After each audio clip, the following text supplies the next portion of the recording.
Men nu skal jeg spille. Aha.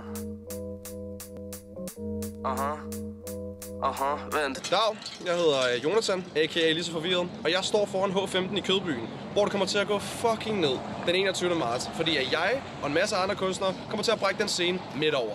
Så vi ses her. Afvent, hopper ind på beatet baglæns. Det vil sige, at jeg slider så hårdt i trøjer moonwalker. Jeg åbner op for Josie af Madonna, Emma Lincoln, Victor Borges. Under optagelsen af denne video havde vi endnu ikke et fuldt lineup. I mellemtiden er Josh blevet tilføjet til lineupet, så det består nu af mig, Josie af Madonna, Victor Borges, Josh og Emma Lincoln. Vi ses.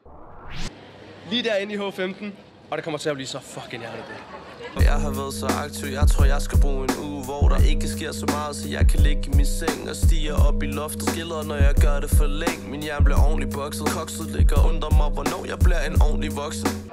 Den her gang er altså ikke for sjov. Urban Breakout er taget til et nyt niveau, og det er derfor, I bare skal fucking være der. Jeg kommer til at brække det ned, og det kommer alle de andre også til. Så lad være med at gå glip af det. Så hvad er det, I venter på? Ind og hent de billetter, og så ses vi derinde den 21.